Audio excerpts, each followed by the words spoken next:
Alright, my name is Mihir, and this is the book I read. It's called Ink and Bone by Rachel Kane. It's a relatively new book, but yeah.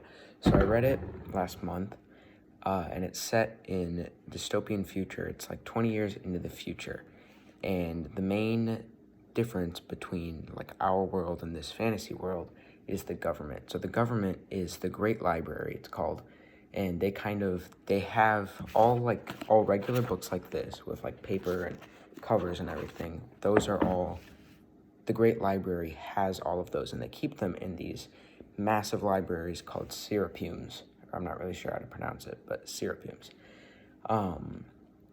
And so the regular public isn't allowed to like have these regular books. They have these things called blanks, which are kind of, the book doesn't really actually explain exactly what a blank is. They're kind of just randomly introduced, but I think they're kind of like a tablet, and people called obscurists have this sort of magical power that they're born with, where they can translate information from books onto these blanks that anyone can like check out, like a library system. And so the main character, Jess Brightwell, his family is all book smugglers. So they take regular books like this and they kind of smuggle them and sell them to people for money. So that's their business. And so the main plot is, so Jess, he wants to try out for a scholar position at the Great Library because he's really interested in like books and stuff. He's kind of an intellectual.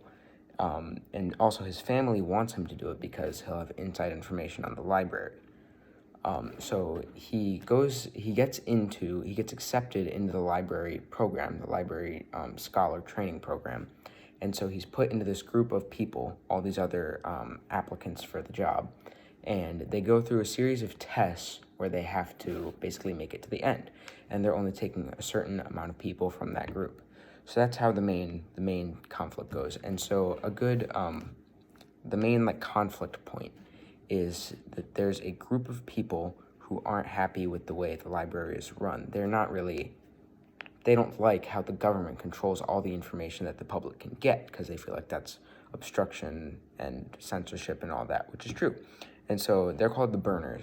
And so they go around burning all these libraries and the syrupums and their books and stuff. And that's kind of what drives this, because Jess and the friends that he makes, since they're closer to the library and they're able to see the kind of corruption that's in the library and how this government system isn't really a good one.